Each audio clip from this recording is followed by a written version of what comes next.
going on, everybody? Welcome to another R.W.O show, episode 51. And we're going to get started. We was running a little late. I lost track of time, so my apologies. So without further ado, let's get on with it.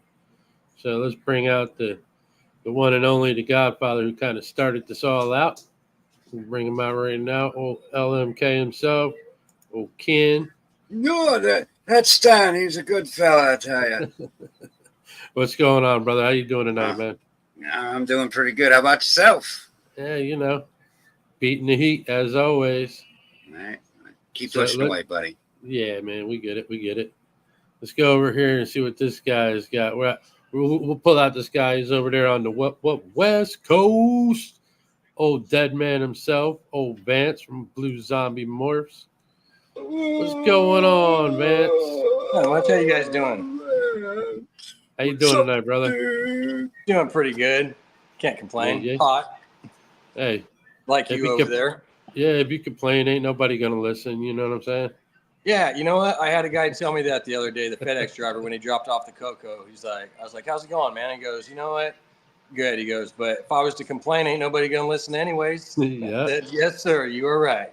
And he's running those packages in that heat. You know what I mean? Yeah. He's like, here's your 50 pounds of cocoa. I got to get out of here. I'll have to give him water next time. Yeah, there you go. Hit him off with a bottle or two. Yeah, exactly. Some Gatorade. Let's pull out this guy over here. Y'all all know who he is. He's always in those auctions. So without further ado, let's bring him out. Oh, Jesus himself, the auction god. What up, everybody? What up, brother? How you doing tonight, man? Don't have to work tomorrow, so chilling. Hey. What's tomorrow? I think we heard that from another person too. That has been a little MIA, but he's back for maybe an episode or two or three. But you never know. He's been busy. So, hey, man, let's bring him out. It's good to see him again. Y'all know him as Craft Brew. Oh, Kent. Welcome back. What's back. It's a Thursday and I'm not working right now, so I'm happy. Hey, that's good. Hey, and you're smiling, so that's a plus. Yeah, man. Just been crazy at work, training software conversions, and I don't have time for social media or anything really. I come home, deal with the reptiles, and then bed, and then back at it. So finally, that July for me is over. We're shut down next week, so it's going to be really laid back, and I can get back to being a normal human. I think instead of working, burning the midnight oil. And for all you people out there in chat land that's listening, if you write down a password, write it down. Don't forget it when you write it down. It's not like you've been doing 50 of those a day, Kent. I mean, Kent knows everybody else's password, including his own. You'd be surprised how many people forget their passwords, bro. You'd be surprised. I'm the king at it. With are older, right? So they're elder Xers and boomers.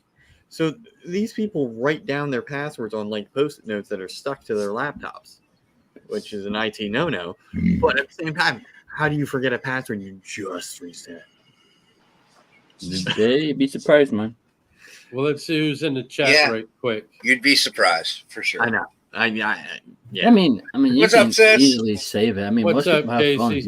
You can put them on notes. Hope all is well with you and Gordon. It's saved in here. You can't forget the good old biometrics right there, yo. Right, I got that on my current laptop. So all the way over there from every time I have to do a purchase or anything like that, it always asks for my biometrics. Jamie, get like that. That password app where that's a complicated one, but you can have your cheesy, password 1, 2, 3. But anyway. What up, Brave? I'm tired. What's good, Brave? What up, Brave? What up, Python Portal? Portal, what's going on? Portal's on patrol. What's good, dude? I knew you was going to say that. I knew it.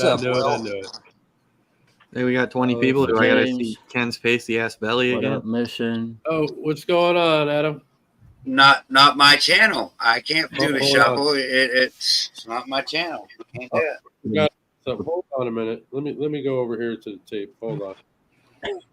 Let me see if it's gonna let me do it or not. Oh, Onyx, what's up? Thanks for coming in. I think you're right, Ken. Yeah, like you don't. We got to be on my channel because you don't have it in your settings. What? The shuffle. That's no. I Oh, ain't the what save I'm talking video. about. What's up, Mr. It was the Wood? worst suggestion I ever had. What's up, Kurt? What up, Kurt? No, you're right. It won't let me play it, bro. Yeah, see? I guess I could stream this to my audience, but Just like I told Steve the other night that his thing wasn't going to work. I'm getting pretty good at this. No. I'm saying like usually I can watch it on my phone and turn people blue, but it won't let me even go on my phone and watch it. That's weird. The IT guy is here, so We'll figure it out. Tell me what I'm doing wrong. What's good, James? James B. Oh, sitting. Yeah, like it's been weird the last couple times that even I've had it on my show. Like if I'm on Brian. on my show, I can't get on my phone. When I'm on a laptop, I can't get on the YouTube side of it. It won't let me, so I can't turn no one blue or anything. Sam's now having the same issue. That is like some iteration that Keys started. Most people don't have 3,000 moderators or whatever. Yeah, it's cool. On my channel, I'll get to you if I miss you. I'm never on my channel really, so I was trying to do it earlier before I went live, and it wouldn't let me do it. Let me see here. Saying right now, I think it's just Brian that I see. Hold on. Yeah, but still, like we used to rag on each other. We can go do that on the back end. I'm off tomorrow, so. Oh, see, and it still won't let me do it. I'm on the live now. Yeah. But it's saying pin message, report, remove, or channel activity. Maybe YouTube updated something. I think they did. Well, you can go. I'll show you how to do it tomorrow because I'm not working. All right. We can just go in. You can do it in your studio. You just have to go in at Ethan Hatchery Brian or whatever the fuck his handle is. It's pretty easy. Well, there's a couple. That's Paul Ross. Yeah, there's actually there's a few people that won't let me turn blue. I don't know why. We'll figure it out. I apologize, everybody, for not wanting me to let you turn you blue. Oh, the Pink Panther's here. Oh, Sammy's in the house. Sammy. What's up, Sammy? What's up, Mission? Oh, Mission Morphs. Thanks for stopping out. Double Dipper. Oh, Ken's been double dipping everywhere. Double Dipper. I enjoy double dipping. I guess so. So I will say I like the API. You better not be double dipping in. Back in the day on StreamYard, you used to not be able to link your YouTube to the chat, and now you can. So like I'm logged in. What's up, James Perry? What up, James Perry? What's up, James? So, I mean that's nice. You used to have to go on your phone or a different window and be in the chat. So now but see that aggravates you, man. That it won't let me turn people blue. Yeah, it's been doing it to me. We can take care of it. That's a big crock of heaping hot, steamy pile of pooty. Well, maybe StreamYard will get the API where you can just do it from this chat panel here. That would be nice. Well, how do you do it from there? Come on. I don't know. We got to talk to StreamYard people. They already made it so we can chat on our YouTube handles in the comments here. Delete comment. And you can actually see who your moderators are. And it's been a while since I've actually been on a live, so there's some new things. Well, if I click on the little three dots, it's got a delete comment, put user in timeout, ban user, and delete their comment. So maybe they remove that ability for you to give the admin. And then a little star. We'll go take care of it tomorrow. Jeez. So don't you act up. We'll put you in timeout. Time you out. Or if Holly shows up, she might just put people in timeout because that happened. Somebody on Jeremy's channel got banned during an auction. And I'm like, how do I undo this? And it was somebody that was bidding on something, and he disappeared. Yeah, I don't be hitting buttons unless Yo, Daytona bound, Sammy. You know it. Yeah, what 3-4? Right on, Sammy. Fourth clutch. Heck yeah, dude. Yeah, that was a nice clutch he cut today. Nice. I thought it out. Check I was that a out. little bit on. I was kind of like finishing up my lunch. Not that I ate anything, but I sure was sitting in the AC truck, I bet. cooling off. I'm not even going bullshit. That's what I'd be doing. Yeah, I didn't tell them when I got back today, that I finished everything. So they're probably going to try to put me on the schedule to go there again tomorrow. And I'm going to be like, well, what do you want me to do? You want me to just go there and sit in the truck and get paid? I mean, if you want me to go there, hey, I'll be your Huckleberry. I'll sit in the truck. I'll sit in the truck all day and get paid on a Friday. What's up, Can I come Huckleberry? back and can I come back and leave early? Yeah, man. They might just say you have tomorrow off. Nah, but he gets Hey, paid. I got so tomorrow be off. it. I don't get paid. So be it. I'll get right back in my car and bring my happy ass right back, bruh. Just as fast as I went there. Yeah. Actually, probably a little faster going home than I was going there.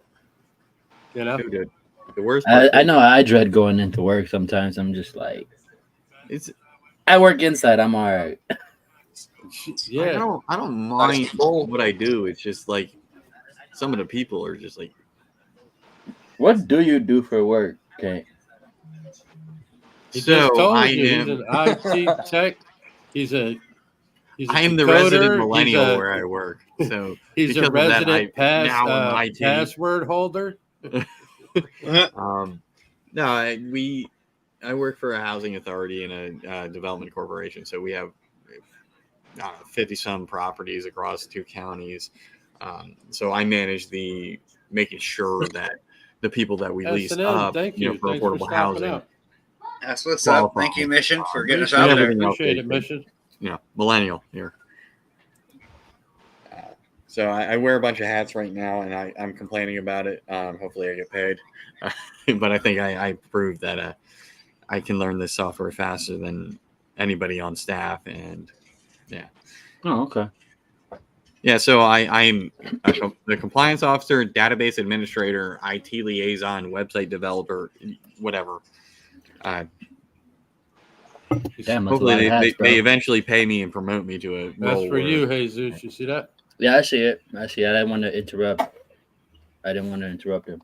Boy, you better be covering that damn nose. That loud ass sneezing. What you mean, sorry? You got your tissue over there, boy. Sammy's wife does the same thing. I think she's in the same field you're in there, Kent. I mean, that's the one shitty part about working at like a non-profit or not-for-profit. If you come in or overqualified, they tend to abuse you. Darn straight you with are. Other duties as assigned. So I'm like, well, hold on, I'm doing all this. Like, I want to work tomorrow. There's work that I can do, but if you're not going to give me comp time because I can't get overtime. Yeah. Cat eyes. What's up, you mofo? It's my time. I earned it. Oh, so look, sounds like me because I got told this morning. He's like, "Hey, man, I know I hate to ask you this, but the guy that was here before you, he did a bunch of doors. Could you, when you're done out there, like go and check these doors and make sure they're, everything's installed right?" And I'm like, yeah, I mean, if I have to, you know what I mean? I don't really like going over somebody else's work, but yeah, but if that's what you're going to pay me to do, I guess that's what I got to go do, right? But you guys should have a check, right? A quality assurance, right? So you send somebody to make sure the guy did the right work. It makes sense. Maybe he's got a different process than you do. And you'd be like, oh, well, hold on. Well, they all work different than me. Believe that when I tell you. I'm not even going to. Man, look.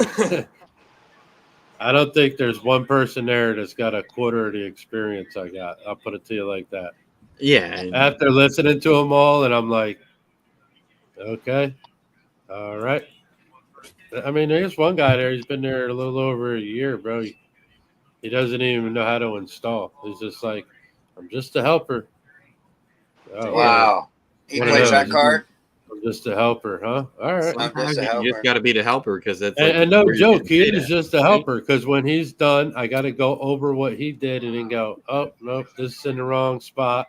I mean, I feel like that happens everywhere, Stan. I mean, it does, but generational shit aside, that's why sometimes when I work by myself, I'm like, well, got nobody to look over my work but me, and that's fine and dandy because I know what I got to do, and I'm gonna be on my merry way. Right. The only thing they're good for is here. Hold my beer. Right. I've gone into the office like 7:30 in the morning, like well before other staff, and it's the only time I can actually get work done where I'm not being bothered by residents, tenants, other staff. And it's like, okay, all right, I got most of my day's work done. Now I can deal with the bull crap. The bull crap of IT. Well, I got another 110 doors out there to do. Damn.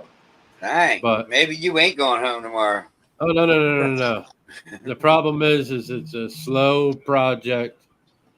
They only have 70 doors that are not ready to do right now. The other buildings ain't even up yet. Like they don't have the other garages that are up. There's no sheetrock. There's no electric in it. There's no nothing yet. So I can't do nothing. So it's hurry up and wait. Oh yeah. They got 70 of them there, but no sheetrock, no electric. There's windows in one, sliding glass doors in another, siding in another. Yeah, like every garage is packed full of building products. Don't you got to hang your hangers before they hang the drywall, though? You can't anymore. That's bullshit. So what are you supposed to do? Cut it out yourself? It's a fire code violation. So what do you got to do? Cut it out yourself? No. You just got to make sure the studs are there, right? We just use 3-inch lags and our drops are on the ceiling. We don't put them in the sheetrock. We don't put it through the sheetrock. All right. Because it's considered a fire code. If a fire starts in a garage, it's an open area where the fire can go and grab the insulation. Any hole that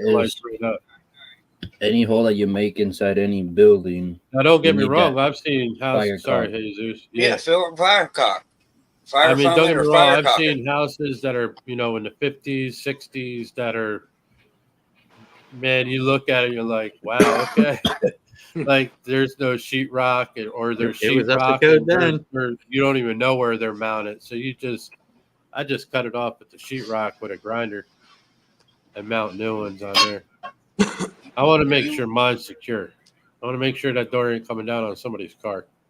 Yeah. You ain't seen nothing until you've seen a frat house electrical panel up here in State College. I know. Don't insult us. Wow. Southern Gettysburg fraternal alumni. Oh shit! Hold on. These frat houses. What up, dude? What up? Pow. Sorry, You're I almost actually didn't see you there. Hello, was you there? Yeah, he is too. Justin? 26 minutes late. There I'm not too early. How long was you on the? I saw kids on there. I was like, man, I gotta get on. He's on what the hell? What are you doing? I'm on temporary vacation. He's loving that vacation. I gotta go back on Monday. I actually still have like a couple grants I have to work on tomorrow, but I'm not billing for them. Hell yeah. It's 5 minutes that somebody else could do. Right. Quick and easy. Give me 2 seconds. I'm gonna grab a drink real quick. Right on. It's been a minute. I mean, I know we all talk in chats and whatnot, but it feels kind of good to be, sitting here doing this again. Albeit I have some free time to do it. Right. Hell yeah. It's good to see you back on the screen. Yeah. That's awesome. For like the crap I put up with in work in July, I had a surprise ovulation 2 weeks ago or whatever with the pied. I don't know who the dad is. And last week acting like me. I had 2 clutches. You notice Ken disappeared when he said he doesn't know who the dad is? Yeah, I thinking of him, but at least I'll know. That's funny. Right? So good one, Van. So last year, I paired her with my Ultramel pinstripe. They locked. She reabsorbed. So if it's retained, and I see pinstripe, obvious, right? Double heads. Obvious, right? I put in the Ultramel het pied. Oh hell yeah! Now I never saw him lock, and whatever. He got back on food. I was like, whatever. Let's see if I can hit some, ultra pied stuff. But what the confirmed lock was this tiny ass last year hatchling, Odienchi pied. So I think that's what took. So if I hit all pieds and there's Odie and Enchi, I'll figure it out. My concern is if I hit all pieds and they're normal pieds. Oh, you're screwed. Then I just gotta test one for head Ultramel. Head Ultramel, right? And that'll figure it out. So it should be relatively easy and whatever. I don't think I'm gonna hold any back. At this point, I don't think I have any holdbacks from this season. Hell yeah! Right. Did you just watch RGI's episode yesterday with the leopard clown?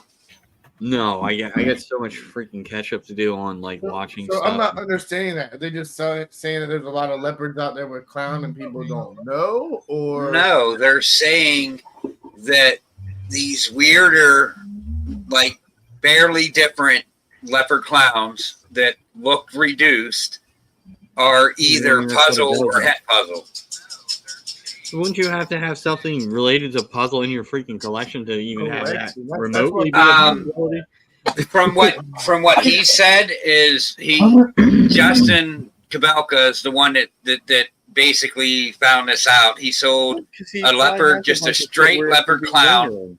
That puzzle was nowhere near that project 3 years ago to this dude, and he had it tested and it come up visual puzzle clown. That doesn't mean that he just didn't happen to have puzzle and it didn't know. That's what I'm confused about. It's the beginning stages, but the leopard clown I got is throwing stuff that looks Krypton and puzzles really close together. So I think I probably have a hat. You stretching the pause king up here. Yeah, well, I'm going to test. I'm going to test. That's not there. I think it's worth testing. I think it's worth testing. So we're going to find out. Run a panel test. At the end of the day, if you can't ID or you're confused or it looks different, just shed test it. And we are 2-3 years into it, shed testing, and shed testing is growing. So at this point, unless it's a really low end pairing, you really shouldn't have any pos heads. That's where I'm I got a snake farting up a storm over here. What's up, Rob? Thanks for stopping up. Are we just talking in general, the same Rob? but people that have 2-3 years in, or if I got a super vanilla trick pos het clown, I'm gonna test it for het clown, or breed it to a visual clown, and then everything has to be, het clown that I produce. All right, can somebody go over the percentages again? If it's a visual to a het, what's the percentage outcome? 100%. It's 100%. Anything to a visual could go to nothing. And they're 100%. Whoa. Answer he's looking One for. person at a time, please. Not 10 people. One person at a time. There's only 6 of us only here. 6, so that can only be 5. Time out. A visual to a het. Everything's gonna be, het for that visual, right? And it's about 50-50. Yeah, about 50-50. 1 and 2. So a visual to a het is Tommy. 50. But that's per egg. Yeah. So Per It egg. compounds as you go down, however many eggs Okay. you have. So to be able to produce all visuals from a visual to het clutch, the odds are 1/16 Okay. at the end of the day. That sounds fair. Some math about when I look at this super pastel leopard butter to the blue-eyed Lucy clutch I had, I missed on the bells. Right, I should have hit half of them. 4 eggs, should have had 2 bells. Didn't, but I hit leopard and all 4 snakes. And obviously, pastel and butter Mojave had to be there. But the bell wound up being the super butter leopard pastel, which is awesome, and that's the female. So as far as hitting 3 3-gene animals and a 4-gene animal out of 4 eggs, it sort of compensates for me not hitting 2 pounds in that, given those odds. So you really have to look. So you want to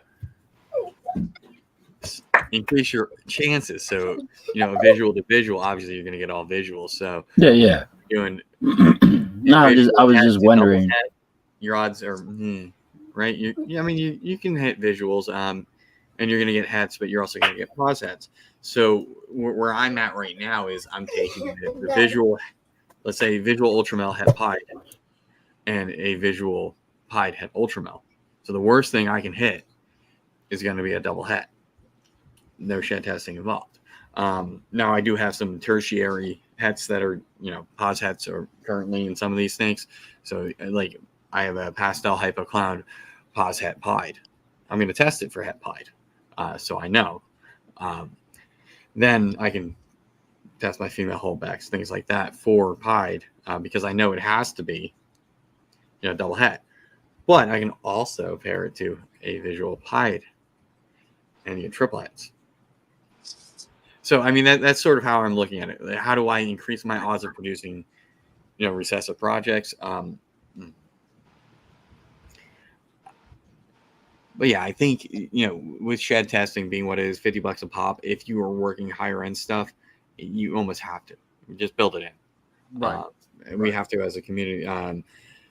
Same with shipping. Shipping costs have gone up. Yeah, sure, we get some red line codes and red line discounts. You get one for your birthday, you get one for your when your season starts. But again, once you utilize all that, you get 5% off, which is still good. And I want to pass that on to my buyer, but maybe I'm offsetting somewhere else with the shed test, depending on the animal. I want to make sure that when I'm selling you something, I know what it is. Yep. But Ken, you're saying head to head is 60%. Yeah, that is true.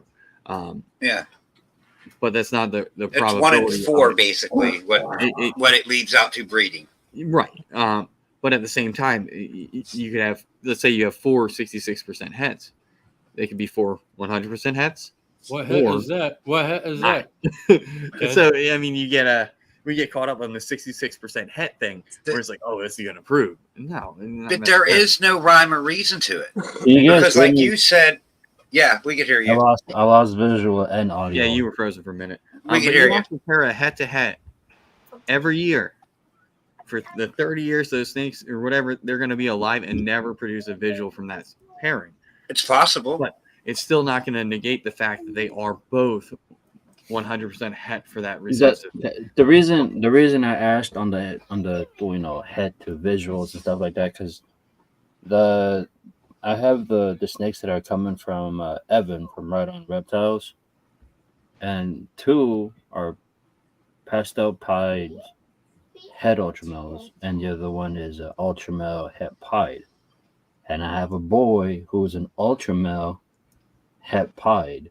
So I just wanted to know my odds. Yeah, that's a risk I'd be willing to take, even if it's because you're going to have that 100% het either way, and then a pos het that you can test for, okay, depending on how they line up. But that's what I want to do. You have a double visual het pied. You're going to pair it to a pied, and you can have pos hets on that other side, but you want to make sure they match, and then you're going to. The worst case scenario of that is that you're going to hit a triple het, 100%. So just to work your projects in a way where you're eliminating the need for shed testing. Now, I understand that as we put more codoms and things like that, you're going to get to the point where it's like, there's yellow belly lace and butter in here, possibly, but it's reduced. There's no we might need to shed test for that type of stuff to be able to correctly identify something, a super reduced snake. Right. But, Okay, when it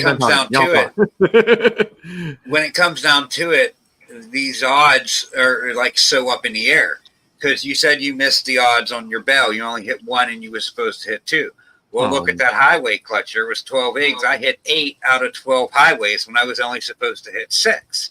So, you could hit the better side of it, you could hit the worst side of it, or you could hit it dead on. There's just really no rhyme or reason to it. Like for me today, sitting here after last season, where ultimately I produced 4 snakes, and then one of them died out of 2 clutches. That was awful. It was a real learning experience. So this year I already have 1 clutch hatched out. I have 3 more in the incubator. Only one. It's not even a slug. It's a full on egg. It's just weak veins. It's a dud. It's not viable. But still, to be able to, I'm having fewer eggs per clutch, but they're big, healthy eggs for the most part. And I don't know where exactly the change was. Maybe it was a better male or a more seasoned male that I paired, but it seems to, even my Bumblebee Spark that I paired last year gave me like 7 eggs, but a bunch of crap eggs. This year, paired to a proven breeder Highway, 4 really nice eggs. Less than last year, but she's gone pretty much every year. So this makes me think, was last year an incubation issue? Was last year a retained sperm? Because I really couldn't tell because nothing really was viable, and I saw spider and a yellow belly-ish thing, but nice, I really couldn't tell. Or was that male just not ready, and she just did what she's going to do? But yeah, I'm certainly like feeling much better in year 3 after having year 2 be garbage. So I mean, you're gonna take your lumps as you go. You're gonna have great odds. You're gonna have kinks. You're gonna have stuff that doesn't come out of the egg. You just have to it's cross your fingers. Have these things. Cheap bread. You can make it your entire career and not have, or your entire positivity, not have those issues. You're extremely lucky. There's people that probably haven't had to assist feed yet. There's people that probably haven't had to push into prolapse. People that haven't had to deal with hunger strikes. I'm glad my 27 babies are eating. Yeah, that's awesome. Like that is the greatest. Like this is the first clutch out of all the ones I've had where everybody has eaten at least one. I haven't had to assist feed. It's been amazing. Well, it sucks having to deal with that, but it's also nice to have to go through it because now you gain experience. Yeah. So now I can be here sitting here and be like, oh yeah, this is what you do in that situation. I don't have my hatchlings on cocoa anymore after the prolapse because I got mine on paper towels, man. Yep, paper towels. I mean, it's a pain in the ass. It smells worse, and you got to change them constantly. But you're not running the risk of a small snake digesting. They're not going to pass. Big snake gets a piece of cocoa in it for the most part. They're going to pass it. I mean, they get like dog-sized turds. Them turds be nasty, man. I'd rather not have had to deal with that, but at the same time, I was able to learn from these experiences, and I feel I'm a better breeder now because I've had to deal with some of the shitty parts of this hobby rather quickly. I've had to deal with only adults going on a hunger strike, and that's about it. And that's usually fine. I've had a pied head DG here for since May. I don't know. It's not long enough that I'm concerned, but she is going to be breeder size, for the fall. So she's probably going through her cycle, and that's why she's not eating. And generally, depending on the size, year 2, year 3, they're going to go through that hunger strike. Right, we call it the 1,000-gram wall. Right. That's when your snake is finally hitting that breeding cycle, right? So it's probably going through the process. And if you're lucky enough, and she's big enough and ready to go, then you get your first clutch in year 3. For me, most of my stuff is going in year 4. So it has that first failure of a pairing, they reabsorb or whatever it doesn't take. So that's sort of where I'm at. And I've never had any snake that I've grown up and worked with that has produced year 3 while it's been here, or that the 3rd winter. Right. So it's always been the 4th year where they start to go. So we'll see. This one, if she goes, or pied head DG, if she goes, then that'll be the first one where it's actually up like year 3. But anyway, I'm tired of talking. I gotta pee. Okay. Yeah, I looked into the bin today, and out that last clutch from that HRA Huffman Orange Ghost, 3 of the eggs were just nap. I mean, I still got them incubating, but they're all green, red, and nasty. I sprayed them with the antifungal powder, maybe to see what can happen. Maybe it'll kill the fungus. And I got them set aside and not touching the other 2, but we're down to 2. So we'll see what happens. Yeah. Oh no, down to Leave 2. them alone. That's Down to what it 2. is. You won't leave them alone. No, well, they had weak veins. It just was weird. It was just, they were different. Like, they didn't look like the veins like were real light, and then it had a real dark red circle. It looked like a busted vein up top or something already. Like a couple of them just looked weird. I did have those last 2 that had some pretty strong veins, and they're, hanging on, but like the other ones just looked weird. And one was a boob egg, and I mean, it just looked funky anyways. So, I mean, I was expecting these to probably go, but I mean, she was a first time mom, and I burned out my male, and I think that's what happened. Just, I'd be surprised if I got anything out of it. Yeah. But lesson learned. I have another question. Yeah. Not how often, but in regards to your females, once they give you a clutch, do you give them a break or would you run them again?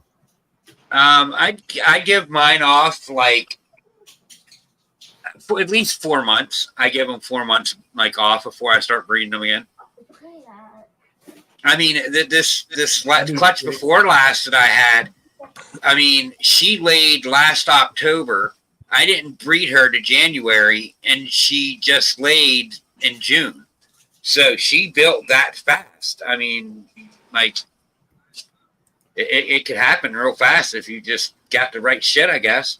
And last year she laid, 7 goods and a slug. This year she gave me 9 good ones, real big, healthy, good, strong veins, and they're looking great. Okay. So, I mean, I wouldn't do that for like 4 years in a row. After the 3rd time, I might give her a year off. I haven't got to that point yet, but I just started this. But that's my plan, to like 3 years, the first 3 years breed them, and then that 4th year give these first and 2nd year snakes a break. Hopefully, my hatchlings will be grew up and breeding anyway. Yeah, I'm gonna do something kind of similar, like maybe 2, 3 at most, and then let them have a year off. And then depending too, as long as they're building back enough, they're healthy to breed that next year also. Yeah, I mean, and you could tell by the snake. If the snake gets right back on food and gets real nice and plump and looks good, it's probably not going to hurt for her to breed. But if she has a year where she just don't eat and put on that weight, then I'd probably go by snake. I mean, No, because I was thinking of the females that I started breeding that gave me babies for this season. I was thinking about just letting them take this whole year off and work them again. Banna, Montana. Next cycle. What's up, Banna? Oh, Jesus. Troublemaker is here. No, that's Banna. You're Jesus. Trouble. What's going on, Trouble? But yeah, I mean, I don't know. Mission. I haven't really been that far, but if the snake don't look like she's ready, like to breed again, I'm not just gonna throw something in there. I get it. I mean, at the end of the day, you read these animals and just pay attention. Yeah. Yeah. Read the animals.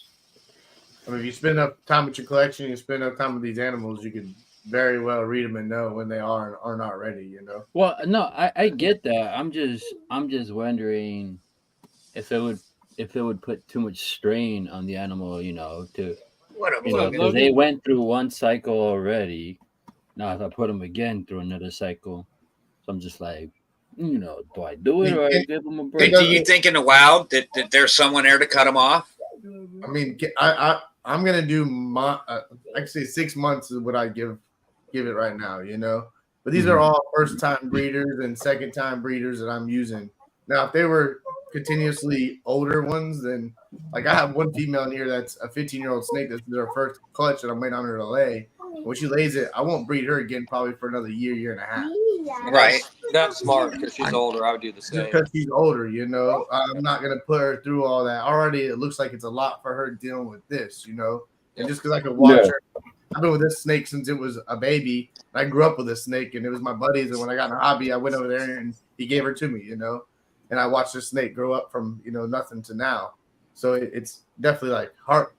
It kind of hurts me at the same time watching her go through what she's going through right now because I know she's like, what the fuck, you know. But I want to see if she's a normal, and I want to see if there's something else in her. So I put an inchy clown to her, and if I don't hit nothing but inchy in all of it, then I'll know, you know. But if I hit some other patterns and shit, I'm gonna obviously see whatever. No, because I have the G stripe that gave me the babies, and I was wanting to pair her to the boy G stripe that I got to get super stripe or super genetic stripe. No, you'll just get these stripes. Well, I'll get super pastel, super genetic stripes because both are pastels, and the dad has butter in them. So, well, they're a super stripe or genetic stripe is a recessive. Are we talking genetic stripe or super stripe? Two completely different animals. Sorry, I missaid. So here's the boy right there. We'll blow his ass up. Hold on, I'm getting to it. This is the boy. This is not the male. This is not the female. This is the boy. He's a chunky butt. Definitely a chunky butt. Size. So yeah, I think he's going into shed because he's kind of pinkish. I don't know if you guys could tell. Yeah, he's a little pink. But so he's a pastel butter genetic stripe. All right. So then this is mom. Get your fat butt back in that corner. Let's hope I don't get tagged by mama because mama is. Get him. Let's hope for it. Let's hope he does. Yeah, right. Come on, I want to see some blood. Come on, bite him. Get him. He's in shed too, but and this is mom. Oh, she's in blue. She's genetic stripe my too. eyes right away. Bitch, you better not. I swear to God, I will book you in this news. Get him. Nah, she's relaxed. She ain't gonna get you. This is mom. And mom is an aggressive eater. I'm talking like every week. I mean, that's always good. So that's one of the things I look for. And she's not skinny, so I mean, if I'm doing a repeat pairing, or I'm using a female in consecutive years, was she already big enough where like laying her clutch? Oh yeah, well when I first got her, she lays the clutch still 1,500 grams. Okay, great. You back in the shed, you're back ready. Kind of food, you're ready to go. Use a napkin, boy. So I mean that's where I'm at. But you should also you could also give them a break. I've had my hide hasn't gone since my first clutch. She's huge. I just really didn't have a male to put with her. So she gets a break. The sire of my first clutch also took last year off. This year he sired a clutch with my black pastel. So, it all depends on what you want to do, how many snakes you want to make. So where I'm at, and this is purely coming from me and my experience, I have chosen to stay smaller, right? I only have 40-some snakes. Mm-hmm. And a lot of this stuff here is going to be gone. Yep. I have better projects in the future. I don't want to keep on breeding, making bells just for the sake of making bells or making, bananas, hides, whatever. 40-something snakes with how many? Hold on, can't. That's 40-something snakes with how many other species though? That I work with? Yes. I mean, I got a bunch of. I mean, I have crested geckos, leopard geckos, Russian tortoise. I have a bunch of other species that I work with, but I'm not. I'm not necessarily focused on breeding them. they happen to breed and produce, then that's awesome. Hell yeah. If I have captive bred Russian tortoises, fuck yeah. I mean, I wish I was in that market, a year ago, 2 years ago, when they were like going for $300 a pop. But now, I mean, that sort of the demand, the prices fluctuate there. But to be able to have that, diversity on my table, I have isopods, I have dubia roaches, things other than ball pythons. But with respect to just the ball pythons, I've chosen to stay small. And in the past, let's say 2 years, all of my purchases have been extremely targeted.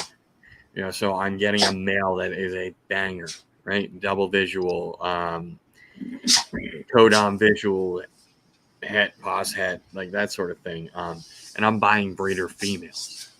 Heck yeah.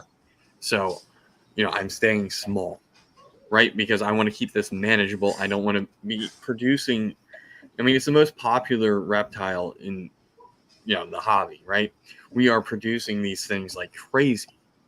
It's almost a power of 10 more than any other, species. Yep. So there are entirely too many ball pythons, entirely too many ball python breeders. So me moving forward, I'm staying small because I can manage it, right? Certainly I could, rather than spend $10,000 on 3 animals, I could have spent that on, how many, Odie, cinnamon, bongo breeder female, expand exponentially, but I keep it small.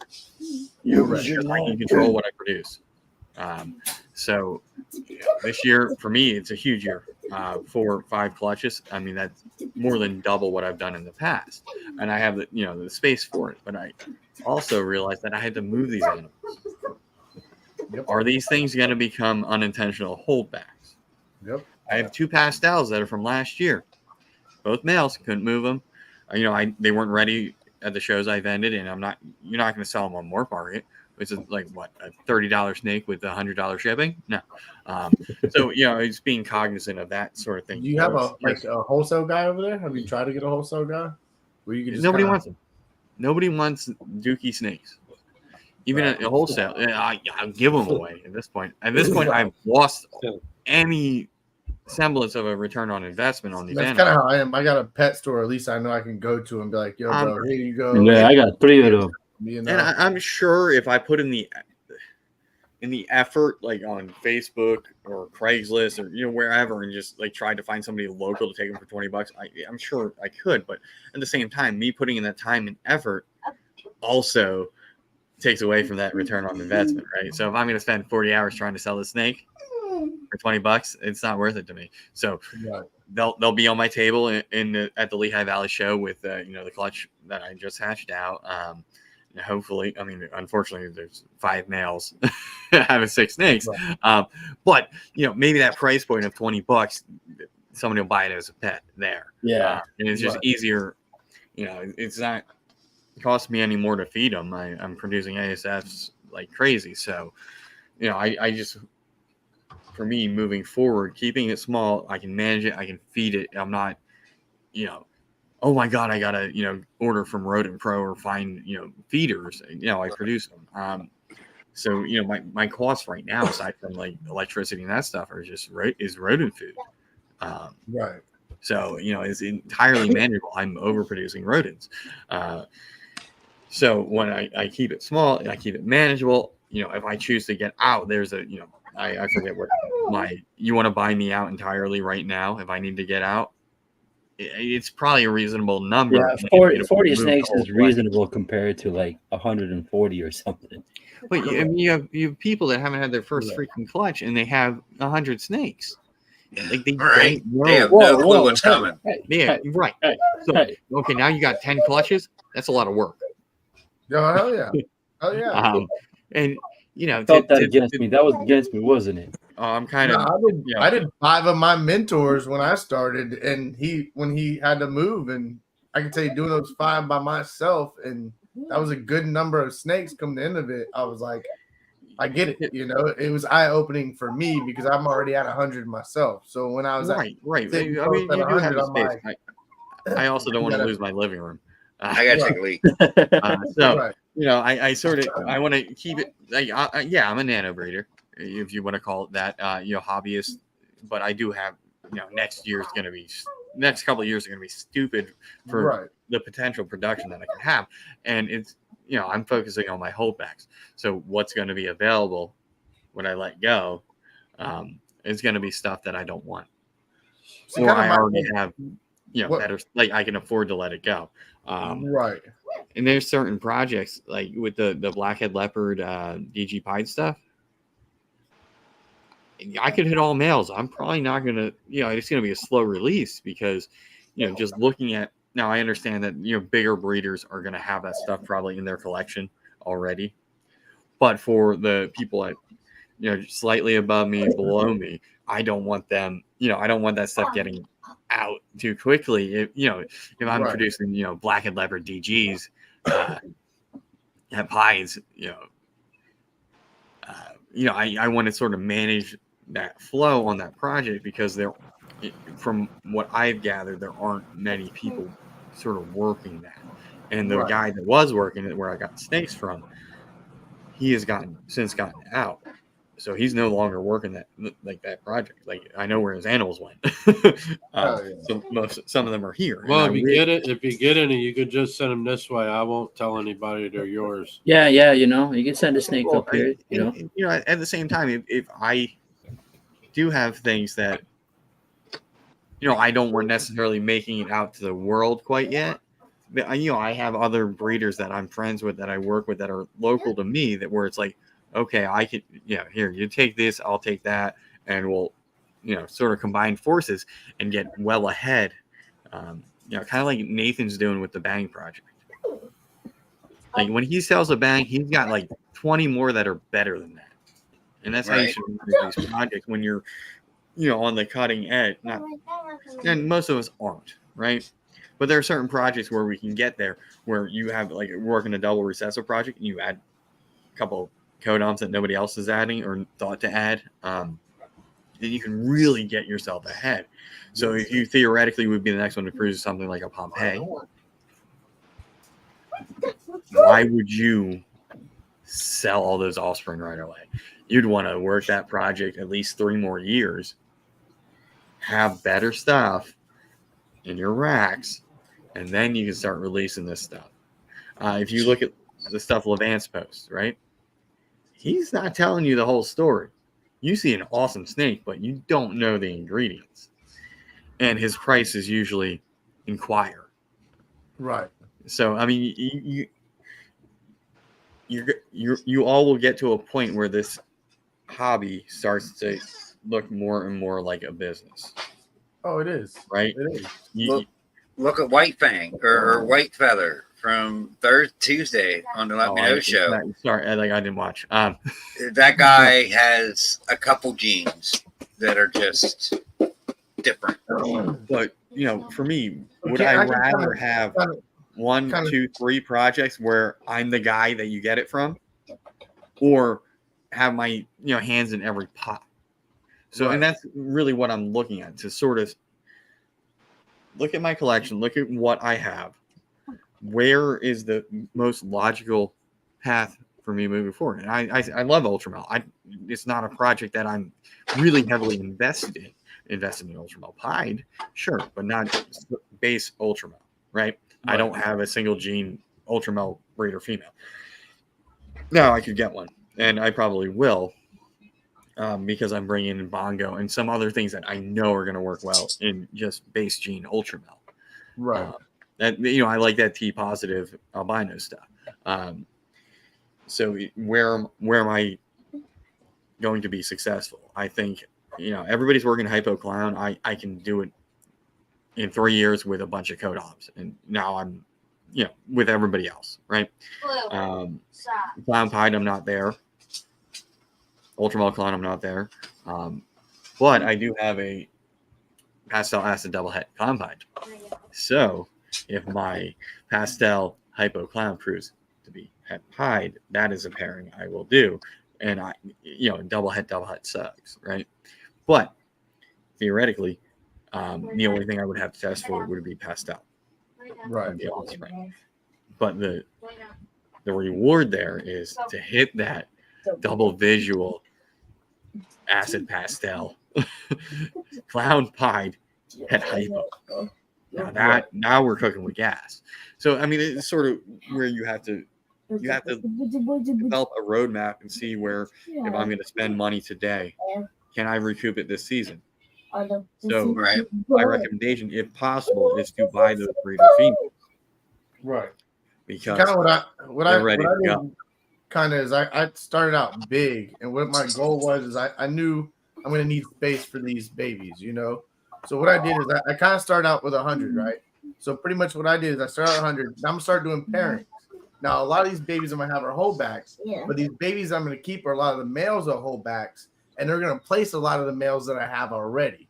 So therefore, when I have these babies and I have them to hold back, there's 5 males that are gone out of one drawer, out of one rack for that one male baby. And then on top of that, I can go out and purchase another banger male to replace another 6 of these males that I have. So I'm going to give all that rack space for all that. And now you have a bunch more baby space. Yeah, you take 5 snakes and replace it with one. Right. So Yep. that's kind of what I and did. hopefully I started out with a good foundation, built my foundation, and kind of was like, all right, well, now what can I do to make that foundation smaller, but make it stronger? But then I can keep building it up from there on too, you know? Right. I kind of like went big to small to going back to big again, you know? It's kind of what my ultimate goal kind of is in my mindset. We all buy stuff on impulse. We all buy stuff thinking that it's going to be something. Like when I got back into this, I like the 10-year, or I forget how many years I was out of like not paying attention to what was going on in the market as far as genes and things like that. So when I got back in, I was buying single gene females because at this point the logic was females lay eggs. So now I'm stuck with some of these single gene females. Yeah, they're producing for me. That's great. I'm now combining into recessive projects with more codons and things like that. But after this year and next year, once those genes are in another project or furthering a project along, I don't really have a use to be making pinstripe cinnamon head ultramels next year. I may keep the cinnamon to maybe work it in clown. She's a big girl. I'll keep her. The black pastel is probably going to get sold. And I'm also at the point now where it's like, well, I can produce it and then wait 3 years, or I can just buy it. Right. So if I can sell it like one of these clutches for $300, turn that around, buy a breeder female that's better than everything I have there, that makes sense to me. That's the ultimate goal. A lot of these. I mean, I hate to say it. Did you say you have a black pastel pag, boy? I'm just black predicting pastel to make babies to sell those babies to I had buy a black pastel something better.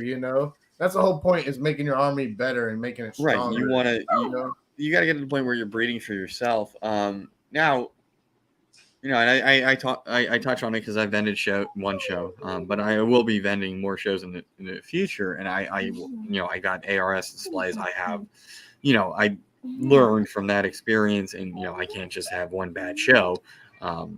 So I'm going to do a couple more, but I have to really think about it. Am I breeding solely to have stuff on that table that will sell? Because there's a certain price point, right?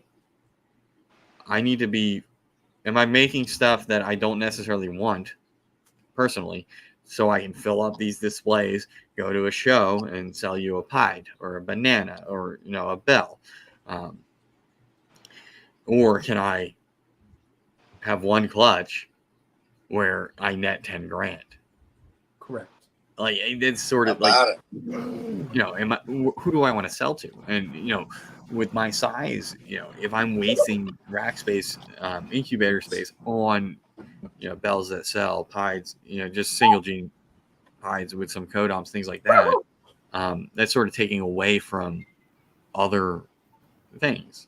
So for me, next year, 2-3 years is going to be really project focused for what I want to work. And some of these other ones where, sure, I could make a clutch, I could do a pairing, but that's 6, 7, 20, 30, 40, 50 snakes that I don't necessarily need to make. and it's just going to add to an already overflooded market. So yeah, we pride ourselves on, oh, I had 12 collections this year. And, well, what were they? Were they all double visual? Like, if you're, there's levels. If you're doing 12 and you're giving the snakes away, you're fire selling them. Dude, that's not good for business. That's not good for the hobby. So just use that napkin. If anybody's familiar with like Six Sigma and that sort of shit, you got to get lean, right? You can get smaller, more efficient. The less people that are involved in something, the better, right? Yep. If me and Justin are the only ones dealing with these widgets, well, now we can sort of figure out who fucked up in dealing with widgets. There's only 2 points of contact, right? Right. So it's sort of minimizing that sort of risk, and you have to take that into account. It's a gamble all the time. We're dealing with live animals, so you really have to. Is this risk going to be a risk with no reward, or can I sort of, make money, or can I better myself as a result of doing this? Right. Sorry, Right I've on. been like organizational change crap for 3 weeks, so that's where my mindset is. I working on a business plan for Craft Brew, and sort of looking at projections into the future, potential pairing, potential revenue, profit loss, that sort of thing, to see, if does it make sense to stay the course, or if I'm staying the course, am I going to have that ability in 3, 4, 5 years to just go, okay, this is something I can do, right? There's money here, right? There's return on investment. There's, this is no longer just a hobby. What up, little brother Luke? So I'm spending $300 on an OD cinnamon bongo breeder, just by simply pairing an ultra melt to that. I should theoretically be able to recoup that $300 in one clutch. If you hit it right, good. Yeah. I'm going to hold back, females, I think.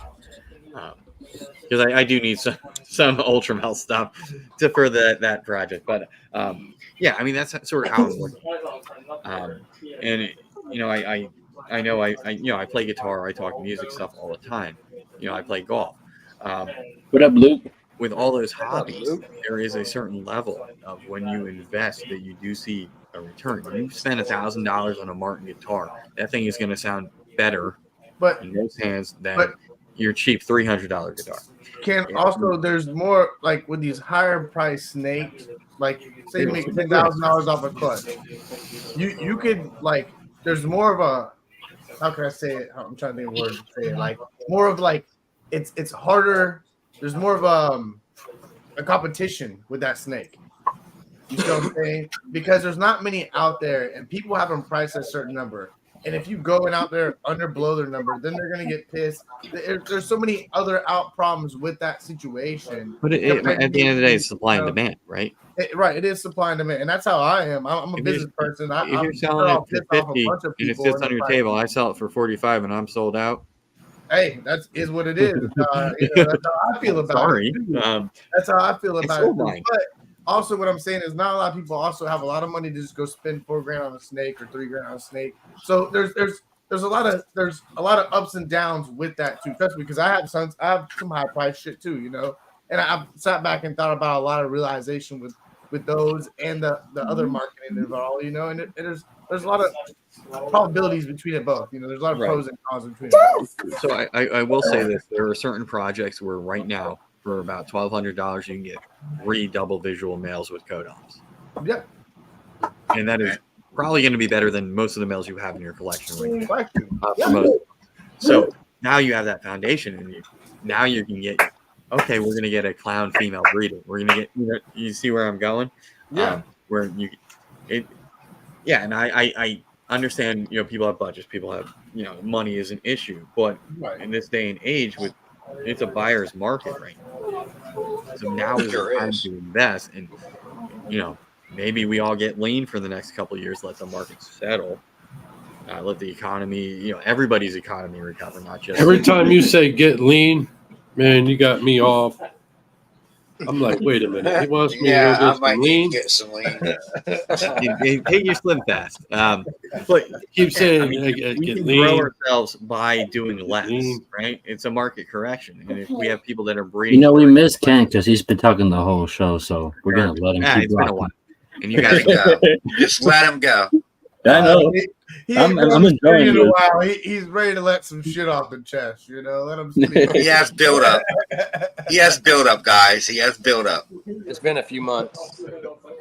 No, you're doing good, Ken. Hell yeah, keep it going, bro. That's what I was thinking, Rob. That's what I was thinking, Rob. If you're Every time adding he like says it. 30 low-end animals to the market, What up, D? and there's already like 40,000 of the damn things for sale. Like, why are we adding more stuff that we know? What's up, Dylan? Race to the bottom. So Thanks now for stopping everything out, bro. is gonna be like $5. But anyway, y'all talk. Tell me how I your heard- season is going. I heard Ozzy talk on this like 6 months ago, and he about the market falling. Ozzy Boyd. I forget whose show it was on, and he was like, "Who do you think the guys are that made money in this situation? They are the guys that put up with the shit years because we've seen them before, but they stuck with it. And then there's periods to where these things are hot, and you just got to be there when in this period of where they're hot. And the people that stuck around and put up and didn't just sell out every time it got hard are the ones that are making money." Not all of them that are making money. I mean, there's some that are Maintaining it and doing decent, not just keep pitching in and losing and losing and losing Right. and losing. I mean, some of them are Stay with it. pitching even if they lose and don't give a shit. I can tell you that. I know some of them that are in this industry that don't care if they do sell or don't sell a show. They're in it for what they love to do, and they have the retirement money to sit back and do this because it's what they love to do. But Exactly. nobody's rich though. At the end of the day, don't get that wrong. What I'm saying, guys, don't get that wrong. But We're running it back. I'm running it back. But yes, there's some people that I'm sure that are comfortable that no matter what, they're going to keep sitting here no matter what. But there is a lot that did run off because the market hit this or the market hit that. And with any business or anything, the market's going to hit on anything. That's where, like with any company you own, you got to sit there through the thick and thin. You got to keep that head high and keep moving. They're just speed bumps. Yeah. Well, say if Kent would have stayed with it 10 years ago, right now he would be like an OG. I'd be like Bob Vu. Yeah, you'd be a Bob Vu. See? But unfortunately, Kenny Vu. Unfortunately, for me, it was, well, you go to college, you get your degree. Then you go to grad school, you get your other degree, and So somehow I'm breeding snakes as a hobby to make some extra bread. But yeah, just the knowledge that I missed. Like social media for like reptiles did not exist. Morph market did not exist. It was you went to reptile shows, you had fauna. It was relatively difficult to figure out, navigate your way through this. And you have a bunch of old head breeders that are still around where it was cutthroat. One's whipping out there. Like I'm 35. I've had reptiles since I was like 5 years old. Somehow back in the 90s, I got an albino corn snake from a breeder that was local. It's just so much easier now, and the community is so much better. You still have like the backstabbing, cutthroat shit, but it's not as bad as it was. Billy talks about like the $1 a gram days where you power feed a female just to add that rodent weight onto it and then sell it for 300 more bucks. You had people that would screw you on the sacks of the snake. It was bad. And Rob's been around long enough that he knows some of the stuff I'm talking about. And he's been there for the cycles as well. But yeah, it's certainly like if you were to get in right now, today, and you had some money to spend to grow projects and things like that, you should be able to be successful, or at least, make it pay for itself. Don't forget the boy. Yeah, we all know who that guy is in Pennsylvania. I got a good question then. So if you had 30 grand, would you spend it on 4 really good snakes, or would you spend it on 7 to 10 mediocre? 4 good ones. So one project. In this I question, would am I chasing a new like recessive project or something like that, or am I want to focus on like actually growing into? I'm telling you got the cash. You could either choose between 4 or 7 to 10. What would you do? So for 30 grand, I'd probably get that banger male, right? So I'm spending 10 grand on that male. It's gonna be probably a triple visual with some codons. And then with the remaining money, I probably would get breeder females that work with that recessive project, where within 3 years, I'm now, able to meld all 3 of those together. And now I could spend all that 30 grand on 4 animals, where I'm buying that triple recessive codon male and then 3 females, also with codons that are complementary to that male, in the 3 recessive projects. So that way, my first year, I'm making, codon visual double heads, and now I can sort of mix and match with growing up the next 3 and use that method. So something like that. But that's, talking about 4 snakes, that's going to turn into, massive holdback project, right? You may see some ROI depending on what you can sell, but 3 to 4 years down the road, you could see something out but of if you, I think that's something that we see right now is that, you hit that awesome clutch, right? Now you don't have anything better in your collection, but you see that price point, right? You see that $10,000 that you can offload right now, and somebody will buy it. But if you just hold that stuff back, sell what sell a female or male, whatever that, isn't going to suit your project, and you grow that up, wait that 3 years for that, generation to sort of come up of age, the return on investment at that point is going to be. Now let me tell you how I would kind of do it. If I had 30K, right, I could choose between 4 snakes. I'm probably gonna buy 2 to 3 banger ass females, right? And I'm gonna buy a male that's gonna be het to put to it, right? Yeah, and that's the other way to do it. I'm afraid I'm gonna hit some male babies that I can put back to that female and hit that shit way quicker than I would do it the opposite way.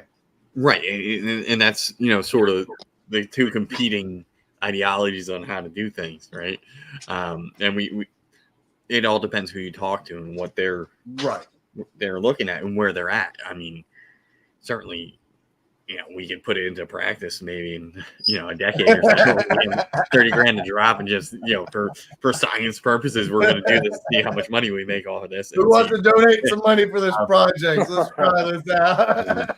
But for the most for part, science, we're all in. Look at me for science. And who knows? By the time we do that, does the market suck? Right. or did we invest in the wrong project? That could happen either way, with that.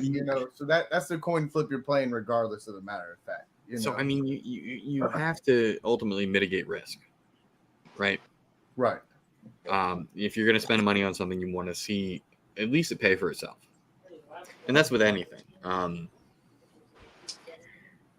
So like I said, we're all in varying stages of where we're at and what we have and what we're producing and what our end goal is. And that's different for every person. And if I put, if Ken sits in this chair, looks at my snakes, he's going to have a different game plan on how to approach this. Than You're probably right. And that goes for anybody. So it's, do I want to spend less money, wait longer, but, there's potentially some rewards there, right? If you hit the odds, you get lucky. For me, I'm at this point, I've been buying stuff that is better than what I can make, and I hope I get to a point where I'm producing stuff that's better than the stuff I can buy. Right. And I can use it faster. So that's sort of where I'm at. He says, I mean, yeah. Did you see Rob's comment, though? Reptiles. Did you all see Rob's comment? He said, don't forget the ones who snip the boys to sell them as girls. Yeah. That really? What? Yeah. They're Wait up a fucking minute. What the hell? How are the fucking that happen? How are they snipping the boys? Were they snipping the tip of their fucking peens? Snipping their peens. So That's yeah, there is. If you've been around in Pennsylvania long enough, there is somebody that we all know has been guilty of that. What the fuck? Wow. I've never heard of such a thing or ever crossed my mind to even think, but people that are still his name isn't Ben, right? Like, if I have 300 snakes here and you're not necessarily seeing everything I'm doing on social media, and I say, oh yeah, this is double head sunset clown. The Lorena Bobbin method. Are you trusting me? Have I cultivated his personality? My question is, you trust that me? Permanently fucking up the male to where he'll never produce? So you literally bought a snake that'll never produce? So now you got a dud that you can't do anything with. You're probably spinning your wheels for 2 or 3 years. Oh, wow. I mean, that's an extreme case, but yeah, it was. Oh yeah, this is a double het, and it's not. That sort of stuff. I got one word: karma. Yeah. Yeah. Yeah, but if you made your bread off karma, undefeated bitch. Don't forget I'm that. gonna be knocking on that person's door like knock knock. Hello, 45. but yeah, 45 with 2 zigzags. I mean, you guys got Uncle 45. Sorry. Like, I'm all for helping people, right? If I've learned, if you watch my channel, this is my experience. This is what I've gone through. This is my take on things. Now that is solely specific to me and my experience. What somebody else has experienced is going to be different. And, take that with a grain of salt. I'm not an expert. I'm learning just as much today as I did yesterday. I mean, there's things that are new for me. There's new ways of doing things. Yeah. You're doing something. Never stop learning. I will say that this year I used hatch rate trays and vermiculite. And so far I've been successful over using perlite and putting the eggs directly on the hatching media. So you're going to find what works for you. My climate here is going to be different than, let's say, at Ken's place. So vermiculite and trays are working well here. Oh, dude, I spent like $45. I got enough vermiculite to last me like 3 more years. I don't think this stuff goes bad, right? It's a desiccated media that you add water to. But yeah, you just have to figure out what works for you. And as long as we're keeping, basic husbandry standards, things like that, and parameters, it's fine. What's up, Vance? You tired of hearing me talk? Wake up. I was actually listening. But yeah, I mean, I just want to, for me, it's like I've been through this shit. I've had the ups and downs, and it's not all sunshine and puppies, and you're gonna sell every snake. You're gonna have your ups, downs, your misses, your hits. Wait, you just said it's not all sunshines and rainbows? Sunshine and puppies, I think. Oh, I'm tired. I've been up since 5. Yeah, and for me, like, I'd rather produce 1 good clutch than 10 meh. Then I'm gonna have to do even more work to try to move because they're not holdbacks. Right. Now, I mean, luckily for I'll be back. I'm in a position, where the 4 I just hatched out are probably better than what I have in those projects currently. Like, I wouldn't complain if the bell didn't sell, but at the same time, I can pair that with a male from that clutch, and there's $450 at a show. They're both stunning type of thing. So yes, they're better than what produced them for the most part, aside from super pastel. You know, 3 jeans, 4 jeans. That's a pretty good clutch, but I can make them again next year. Will I get the odds? Who knows? I could hit 4 bells. I could miss on leopard in every single thing, or I could just hit butter pastel or Mojave pastels. Who knows? I'm not doing that pairing again since I'm moving forward, and I don't want to create snakes where I'm gonna be like I have to give them away because somebody said pastel is the worst freaking morph on the planet, and it's like, well, it works in certain projects, so focus on where it works if you get it. And I have a inchy yellow belly pastel clown female breeder, or that's going to be a breeder size. Yeah, there's pastel. I have the possibility to hit freaking killer clowns. Is that I'm hoping to see pastel this year. But for the most part, you can breed certain things out. So you might have to get like a pastel stranger clown, but at the end of the day, you got a stranger clown. Yep. And depending on what you pair it to, pastel, you only have so many odds of it actually hitting. Now you get screwed and hit all pastels sharp, but there's a chance it won't. And now you have separated the pastel from that project. Right now you have, say you hash out 1.4 stranger clowns out of that and no pastels. Y'all see that pastel clown that I think Sinful Serpents posted? It's a pastel combo clown. You can see it has pastel in it, but it's really nice. Oh, you got a pastel clown, just put it all into hypo or DG. There's ways to work around it and make it work for you. No, that wasn't it. ODGHI Inky pastel, and they look fucking gangster. I love them. And I just have I was talking to in there, and OD in there is great. It's got pastel, but the other jeans are fire. Oh, I'm older than Dylan. Holy shit, I didn't realize that. I'm older than most of y'all. Well, shut up. Oh, happy belated birthday, by the way. Thank you. And, I did pastel, and I did pastel to pastel on the clutch, and only 2 supers and 1 other pastel, and the other babies had no pastel whatsoever. Yeah. How many babies? And I had 6 babies altogether. Neverland reptiles since you made it. Yeah, so actually I had 9 eggs, but 1 was a dud and 2 just didn't make it throughout the whole process. But if they did, I would have had, I think, way less pastel than what I thought, Right. Because I hit a lot with no pastel at all. So yeah, I mean, you gotta, you can breed stuff out. I was joking with Charlie from Reg and Renee, whatever the hell that brand name is, and I'm like, I have more pastel per capita than most breeders. So we did the math. He's at 35%. I'm at like 34.7%. So he actually has more pastel than me. Okay, I will answer Casey. That female crested is good eating, and I think she's gonna lay me some slugs soon. come on, that's be the time to pair. But she lays you some slugs, pair. What you showing there, Ken? That's that pastel clown combo. That's pretty neat. You ain't adjusting in right, but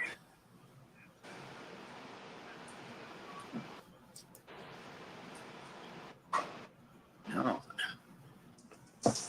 So I make it bright. Green screen. It's a pretty cool one. That's and cool. Then Neverland Reptiles made it. Nice. Pretty nice one. Yeah, I'd be happy with it. Yeah, right. Actually, so I stopped hating on pastel. Just saying, I stopped. I've seen enough that with the right genes, you can make it look really nice. Sure. It's needed in clown even some places. So I'll show you 2 of them. Blow me up, Stan. Blow him up. Blow him up. You can see this one from the clutch. I raced it the other way. Like You can see all the orange really isn't showing in too well. You can see it here. And then this one, of course, didn't get no pastel. GHI OD asphalt. Nice. Both look good. Oh yeah, they both are asphalt too. These both are. This is GHI pastel inchy asphalt OD, and then this is GHI OD asphalt. Nice. And even like the tail with the OD, I was giving that little drag mark right there. And same with this one. Or no, it's not on this one. It's on the other one. But I'm loving them. I'm very happy with the clutch. That pattern. Ba-da-ba-ba-ba. He's loving it. Yep. And I'll show you the two supers I got. If you want to see the two supers, these are the only two supers I got. And one super pastel GHI inchy and one didn't get inchy.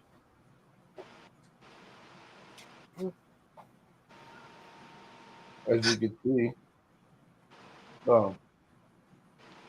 But then they all got OD. Every one of them got fucking OD, which tripped me out. Every one of them got OD. And they're all like, this light's just making them really yellow, but they're orange as shit too. So I was pretty happy. I'm not going to complain about them.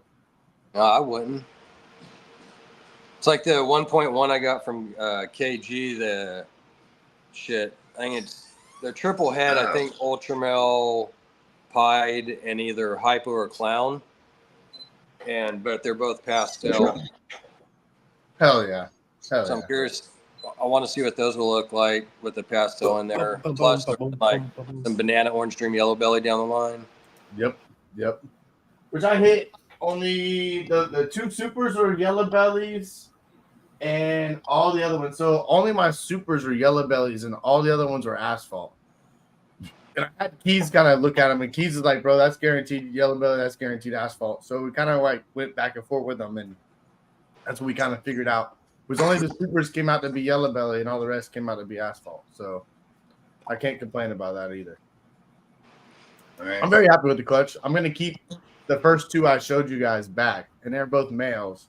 And I'm going to take the brightest male, that first one I showed you. He's really orange. Like I said, the light's really not doing the justice, but he's really orange. So I'm going to put him back to the OD mama. I'm going to line breed it and keep putting the brightest baby back to her. And then after the third generation, I'll do it again. I want to make my own OD line and keep it strong. Right. You know? Yeah. And then I'll start incorporating it into my recessives down the road and etc. But it's I want my incomplete dominant lines too. I want some that I don't have recessives in. I want to keep that going as well, you know. So there's so many different ways I'm going with shit. Yeah, it ain't working. But speaking of pastel, Kurtwood has a male super pastel GHI het clown and a female super pastel het clown that he has up for sale. If anyone is interested in GHI or pastel het clowns, hit up your boy Kurtwood. He asked us to shout that out tonight, and we have no problem doing that. I have no problem doing it. I can't get the pictures up, but hit him up. He'll give you a good price.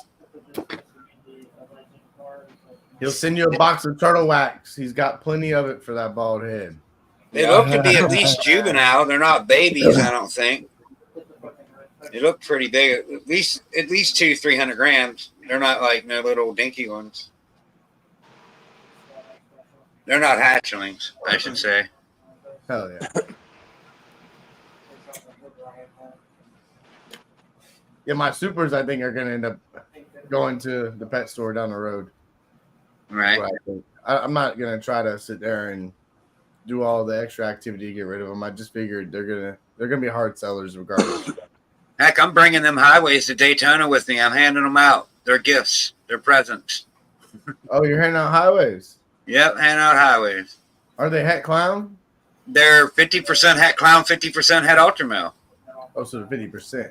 Is that 50%? Do you know that's 50%? The male is 100%, 100%. Okay. So, I mean, and the female, Any het it markers was on some supposed of to them? be het. The female was an ivory, supposed to be het clown. Do you think And there's any het markers? 12 on some? eggs with no clowns, so the ivories, I don't think is. I think I was bamboozled. But my question is, do you see any like possible het markers on them? Yes. Okay. Okay. I'm keeping the paradox. I think the paradox might be a het marker showing through. So I'm keeping the paradox one. And it's a female, so. Shit, I was talking to Greg yesterday, and he had it was a visual clown to a het clown, and he got no clowns out of it. Wow. It could happen. It could happen. Yep, could happen. It ain't no guarantee. That's what I was saying. These odds are just on average, and they're per egg. Like that het to visual don't guarantee you visuals. It just don't. Yeah. I mean, like a lot of times you do, but there is those ones that you don't, and that's why like I want to try to go like visual, at least a visual to a het, if possible. You know, right. Some things you can. I mean, who has 15,000 or 10 grand just to drop on a visual? Correct. But visual is 1 to 6, right? The what? What that visual to head is 1 and 2. 1 to 2. It's 1 and 4. I think 1 and 4. Okay. 1 and 4. Okay, so that's 1 and 2 on how many eggs? You know, like that's per egg. It's how many other genes were in that mix, though, is my next question. That's what I'm saying. Like, so was it 1 and 2? Was it 1 and 16?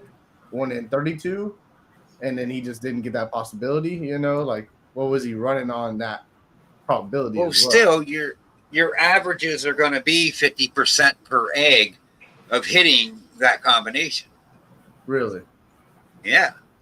Okay. I mean, that's the way I look at it anyways, because, I mean, if you're going visual to het, no matter how many codoms you got into it, that just gives you more options to hit it. You know, if you got 5 codoms in it, you got like more options to hit than just say if you have 1. Because then if you have 1 codom, there's only 2 different clowns that you could say hit. Now, if you have 5 codoms in the mitt, you could hit 30 different clowns. But it's still codom to codom and not hitting recessive to recessive. You know what I'm saying? That's kind of. I think they work the same way. I feel it's genetically the same way. Just like you said that, you know, you only got 2 super pastels and you had a shitload of pastel in there. Like, you know, just like I said with the highways, I hit better odds. I hit 8 out of 12. You know, what up, wall climber? So I mean, I outdid the odds there. You know, it was supposed to be 50-50 on highways to yellow bellies. Right. And the clown was supposed to be 1 and 4. I was technically supposed to get 3 clowns out of that, and I didn't get any. So, I mean, is that enough for me to say it's not? I'm not calling it 66-50. I'm calling it 50-50 for now, but I mean, I'm going to have my eye on it. Right. But that's kind of what I was saying is like with the clutch I just had, I expected kind of more to hit a lot more supers than what I did. But I feel like because there was more codoms to play in there, I didn't hit more supers because of that, you know, is really what I was kind of saying. Because like I did kind of hit half and half, but I had way more eggs. And if more of them were viable, then they would have, I would think I would have hit still way less supers than what I hit, you know. Technically, I got 6 babies here and only hit 2 supers. A lot of people are missing the odds this year, though. Just saying, like a lot of people were like on head-to-head pairings are not hitting anything. So, I mean, I had 3 clutches that were head-to-head pairings that I didn't hit no visuals. Well, I guess 2 I struck out on. The first one, I did hit 1 visual, but 1 out of 7, that wasn't great. You know what I mean? So, right. And it is what it is. You're playing the odds gods. It's a coin toss in the air, and you're just hoping for the best, more or less. You either get it or you don't. Right. There's no rhyme, reason, or method to it. It's I mean, I think you could do certain things to get a better mix. And that's like, make sure your males have one or two, multiple, 3 or 4 good locks with that female. And, don't overwork your male. Like, I think that gives you a better mix. And in my experience in the 2 years that I've been doing it, my better clutches has been when that male has gotten 2 or 3 locks in, confirmed, and he wasn't overworked. Then I got good shit. Yep. A nice mature male, not overworked. Yep. Well fed, because that means a lot too. If your males are eating, I'm lucky to get my males to eat 2 weeks in a row. They just don't want to eat. Oh, mine will go. All of mine are freaking pounding it up. Well, I'll say my breeder males don't want to eat. Not like that. They got other stuff on their mind, breeding. I love ASF, Ken. I need to get some. Mine I want to start all day, every day. I might get some on down there, so get a couple, colonies built up. Stan will tell you, his come hopping out the drawer for him. Yeah, run around a little bit. He's got some vicious ones right here in the drawer next to me. I open that drawer right now. It's neck out. Don't you give me no chewers either. He's going to pick the ones that chew. Here you go. Yep. Yeah, he'll give me all chewers. They'll be running around my house for the next 5 years. We don't have chewers. We don't have chewers. Yeah, I got one of my racks finished up. I had to sit there and put some more stuff on it, a little more support, and change out one of the rails. They're a little too small, so the tub kept slipping off, but got one done. And then I got another one I'm getting ready to work on next. All right. I would have had them knocked out already if it wasn't so damn hot out here. Suck it up. Suck it up, Cupcake. Suck it up, Buttercup. Just carry a couple extra bottles of water with you. Keep going. You can't hurt yourself as long as you're hydrated. Water? What the hell is that? I've stayed in the sun too long, too many times. It's fucking hot. I'm going to have like one of them beer hats on with bottles of water in it when I'm walking around in Florida. You know, one of them hats that you put beer in? Yeah. Not around here, you ain't. You go right down the street at the 7-Eleven. Get yourself one of those big old drinks. Good to go. It's called some electrolyte drinks, you can just fill yourself up. You don't need no electrolytes. Come on. Now. I'm going to bring a case or two of water with me, so I ain't buying drinks like $3 drinks. Pedialyte is the shit. No, there's been a few days for sure. I waking up, getting out there in that sun. There's like some hangover days. You're hungover and you're like, all right, fuck, I go out in the boat all day and sit in the sun. Yeah, give me that Pedialyte. Go. Good to go. Get up in the morning, go jump in the pool. Wake up. That's the best. That is the best, actually. Yeah. My dad has a pool behind his house, and I can tell you what, bro, like that pool is a life savior. That's what I'll be doing every morning. We down there, like, when I wake up, I'm jumping in the pool. Get my day started off right. We get done pressure washing all damn day, feel like death. And we go hop in that pool and swim around for a good 30, 45 minutes. Yes. Then we're cracking open a beer and we feel back to life again, It's kind of crazy how it happens. Especially the springs down here. I don't know, like, what it is with the springs, but you go to Jenny Springs to get drunk as hell. Get drunk as Cooter Brown, Next morning, wake up, go hop in that fresh, cold spring and sit there for a good hour. You're like, I'm back to life. All the minerals are back in me. Come on. That spring water probably comes out the ground at about 55. Well, I don't know what Florida is, but up here in PA, it comes out the ground at 55. I think it's probably a little hotter down there. Was it 75 all year, Stan? I think it's 75, isn't it? Like 72, I think. 72. Yeah. Between 72 and 75, something like that. Yep, all year. In the summertime, it's cold. A couple of them might be a wintertime, little cooler, but not much. Put it this way: in the summertime, what's up, it's D. cold. In the wintertime, it's warm. Right. That's all it is. Literally, if you get in the wintertime, you're like, hell yeah, this is some warm water. You get in the summertime, you're like, that is cold as fuck. Nah, you ever come up to PA, I'll show you some cold springs. You jump in them things in the summer and you're like, whoa, no, that's an ice bath. I'm not. You can't just sit down. You got to do the steps, you know, because when it hits your fellas, you're just not good with it. You're like, hey, whoa, you got to take it in inch by inch. Yep, inch it in there. Yeah. You just dive in that case.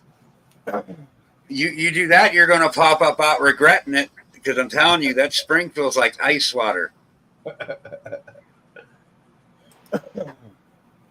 Dan, you look about beat, brother. Yeah, man, I'm struggling over here. I feel you on that. If you want to close it up, you can. I got an early morning myself, so it's up to you. I already need toothpicks, so. Well, you needed those before we started. Did I? Was it that bad? I thought Vance fell asleep for a minute there, and then I was like, maybe I'm falling asleep. Kent's voice was really soothing. Yeah, look at he's on screen, but he's not here. Look. Hey guys, I might be back. Family stuff. I have to deal with right now. Hi. You okay? So I'm fine. Okay. But other stuff. Yeah. So You need someone to talk to? I'm here. Yeah, maybe. But I just got to deal with some stuff right now. The phone call I got was 10-4. emergency-ish. Yeah. So Do your thing, man. Do your thing, brother. Stan, if you want to put me backstage, I'll just DM you or whatever. No, we're about to close out here in just a couple minutes, anyways. Brother. Okay, then yeah, I'll just mute myself, and then I probably need to vent. Yeah, you're good, man.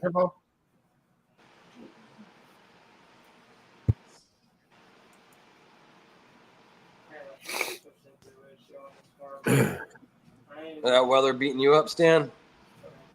Hell yeah, bro. You treat me like government mule. Damn. Bringing out 3 shirts a day. And the shitty part right now is we're having like rain every day, so it's like the sun's baking and the rain comes and what rain? You must like, be getting rain at your house because you ain't getting no rain here, bro. Day, bro. Me and Bobby were out there today in the yard and it rained, and then after rain, I was like, "Oh, it's like I'm in an oven right now. I'm fucking dying." I had to man, it ain't been getting no rain here. It's just straight oven, bro. Yeah. It was like steam central over here today. I thought I was gonna fucking be in a boiling pot of steam, and I'm lobster shells popping open right now. That's what I was saying. That's what I was saying to Ken earlier. I didn't say nothing to him today. So if they try to send me back to the same place tomorrow, I'm gonna be like, all right, well, what do you want me to go do? It's done. I didn't tell him I finished it all. Well, don't tell them. Just be like, okay, I'm gonna go there and sit around on the phone all damn day. And I mean, if that's what they want me to do, they're telling me some shit. I got to go look at somebody else's work, the guy that was there before me, because they're not confident enough that he did the right job. So it's like, wait, you waited all this time to send somebody that you know is gonna do it right to go through all these 50 doors? Wait, do they still have you at the complex or no? Huh? Do they still have you at the complex or no? Yeah. Yeah. I can't do no other doors. There's no sheetrock or electric on the other 70 doors that are there. So did they put you with the Spanish guy? No. He came back from vacation on Monday and then hacked his arm today with a razor like the other guy did. Jeez. No way. We were all making jokes back at the shop. We're like, see, we told you he was sick of working with Mike, man. He cut himself just to get away from him. You guys are on a suicidal mission. He wants to work with Stan. He came back like 2 weeks ago. Was like, I want to work with Stan. Told me straight up. Went him right inside and told him that. And they keep putting him with the other guy, and he's like, man, I don't want to work with this fucking guy. Yeah. Things are moving, but I got more babies everywhere.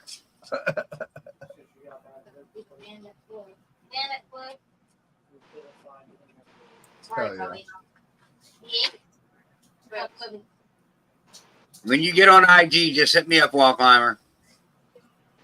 I guarantee I'll have something cool. I'm about to hop off of here though soon. Boogie Dog. I'm good when you guys are good because I guess. Yeah, I'm gonna end this out. So we'll go around. Everybody say what you got to say. We'll start out with you, Ken. Thank you for coming out. Awesome. We appreciate the support. And shout out to my sponsors, Eddie from Static Morphs, Steve from Area, and RGI. I mean, thank you. I appreciate it. Other than that, I'm not going to say anything else because the other guys are going to say it. Love you guys. Yeah. What you got to say there, Vance? Yeah, thanks to everybody for coming out. It's another show, and keep your head up, keep pushing forward. Hopefully all your projects work out good for you. Keep grinding. Oh, show. Yeah. Oh, like I said, same damn thing. Everybody in chat, thank you guys for coming out for sure. And hope you guys learned something new off of us. You know, we try to learn something new every day, and hopefully we get out some good information for you guys and do what we can. And I will say, like I tell everybody, there'll just be bumps in the road, man. Keep them heads up. Don't let the down shit fall you and stop you. It's just a fucking speed hump. Keep that head held high. When you bring it down, it stops you. So you got to keep it held high and keep tracking that, you know. That's the whole purpose of this whole life and this whole process. We learn from our mistakes. We keep going. We don't let it stop us, you know. And The that's next day's always better. Yep, it's the ultimate stop for everybody. So, but Stan, brother, you know I love you. Ken, you know I love you too. Vance, bro, you already know, bro. Your family, y'all have a great night. Y'all, everybody out here, have a great fucking night. So, Appreciate you, Justin, as always, you brother. already know. You already know. Y'all guys have a great night. So, everybody in chat, man, thank you for coming out tonight. Appreciate it as always. And like always, man, if you guys ain't following USARC and USARC Florida, I don't know what y'all doing. What are you doing? Come on, man. Strength in numbers. So if you can support, I don't care if it's $1, 50 cents, whatever you can. Get a membership, become a USARC member, and follow USARC Florida. Because remember, what happens here in Florida may happen in your state. So you're not cool. Fight for them rights to keep our animals. So until the next time, Ken, appreciate you, Vance. Hey, Zeus, I know you might be there, might not. Appreciate you. Kent, as always, brother, thank you for stopping by tonight. Justin, I'll talk to you real soon, my brother. You already know. Everybody out there, have a good night. Till the next time, the R.W.O. We out. We out.